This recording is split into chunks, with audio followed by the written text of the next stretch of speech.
2014 के मार्च में बीजेपी के प्रवक्ता थे प्रकाश जी जावड़ेकर ने मार्च 2014 में भरी सभा में वर्धा में 10,000 लोगों के सामने ईपीएस से ये कहा था कि अगर हमारी सरकार आती है तो आपकी समस्या 90 दिन में सॉल्व करेंगे। इसका यूट्यूब पे वीडियो अवेलेबल है सर। अभी उनको जब हम मिलने गए करीब 1 साल बाद कि हमारी समस्या हल नहीं हुई, तो उन्होंने बताया अरे तुमको 1000 दे दिए और कितने चाहिए। ये उनके शब्द है। और आज बीजेपी पार्लियामेंट्री कमेटी को सर हमने पत्र लिखा है कि आपके पक्ष ने, जो बहुत जवाबदार जिम्मेदार पक्ष है भारत का, उस पक्ष ने एक वचन दिया था 10 साल पहले और वो वचन अभी तक नहीं निभाया है। ये मैं आपको आपके सामने कहना चाहता हूँ। और अगर चाहे तो हम क्लिप आपको नहीं है कि देश में क्या आंदोलन चल रहे, कितने आंदोलन चल रहे। बुल्ढाना में तो हमारे हेडक्वार्टर से 3 लाख पेंशन चल रहे हैं, क्रॉनिक पेंशन, पूरे लोग बैठ रहे हैं। और ये सरकार का मंत्री बोलता है कि हमें मालूम नहीं कि वहां पे आंदोलन है कि नहीं, हमें मालूम नहीं कि इनकी पेंशन का बढ़ाने का प्रस्ताव है कि नहीं। तो इसको मालूम क्या है? ऐसे लोगों को मंत्री रख के आप अपनी सरकार के साथ बिगाड़ रहे हैं। हम कायल है, हम मोदी जी के कायल है, हम आपके कायल। जो अच्छे काम किए उसमें हम हमारा भी सहभाग भी है, सहयोग भी है, समर्थन। सर जी वित्त सचिव से हमारी मीटिंग हुई है, उनको पूरा मामला पता है, सीपीएफसी को मामला पता है, पार्लियामेंट्री स्टैंडिंग कमेटी ने हमारी पार्लियामेंट में बुला के पूरा हमारी विटनेस ली है, सबको मालूम है। तो फिर रिजल्ट क्यों नहीं है? सबको मालूम है तो रिजल्ट क्यों नहीं है? जिस देश का बाप भूखा है उस देश को मैं क्या कहूं?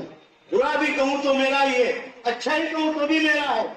लेकिन इस द्विधा को हटाना पड़ेगा और हमें भी आपकी जो यात्रा निकली है प्रगति की, उसमें हमें साथ लेना पड़ेगा।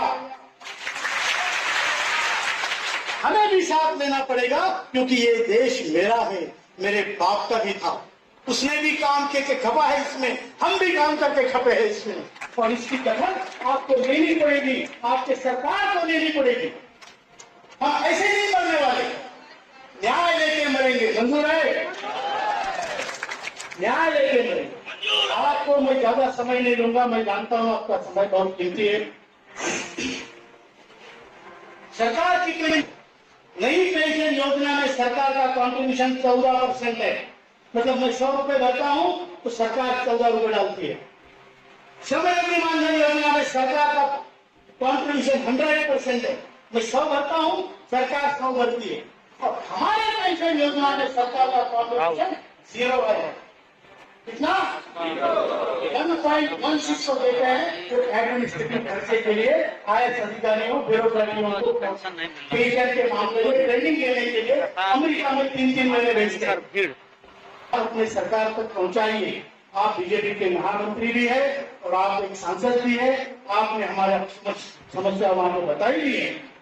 तो ये हमारी समस्या है और इस समस्या का हल निकालने में आप सहायक सिद्ध हो। और इस गोरखपुर की भूमि से, बाबा गोरखनाथ की भूमि से, ये नाथ संप्रदाय की बहुत बड़े पीठ के भूमि से हमारा प्रश्न का हल निकले, इसी शुभ ये मैं कामना करता हूं। और आपको धन्यवाद देता हूं कि आप यहाँ पे आए। हमारी भावनाओं में, हमारी आवाजों में जो आर्तता है उसको अन्यथा न लीजिए, ये हमारा दुख है और ये दुख हमें बताना पड़ेगा, किसी को भी बताना पड़ेगा। इसलिए आपसे प्रार्थना है कि हमारा जो प्रॉब्लम है जल्दी से जल्दी सॉल्व कीजिए और हम इस देश में किसी भी समस्या का, प्रॉब्लम का हिस्सा नहीं बनना चाहते। हम सोल्यूशन का हिस्सा बनना चाहते हैं, हम उत्तर का हिस्सा बनना चाहते हैं। और इसलिए आपके सामने हम हाथ जोड़ के प्रार्थना कर रहे हैं। और अगर भोपाल में हमारी CWC है 16-17 तारीख को, तब तक हमें अगर कुछ अच्छा निर्णय या कम से कम कोई अच्छी खबर ना सुनाई दे तो 17 तारीख को निर्णय होगा कि आगे की रणनीति क्या होगी। अब उसमें हम बूढ़े लोग हैं, आपका सरकार का कुछ नहीं बिगाड़ सकते। लेकिन एक बात मैं बताना चाहता हूं यहाँ से जाने से पहले कि वृद्धों का शाप बहुत भयंकर होता है।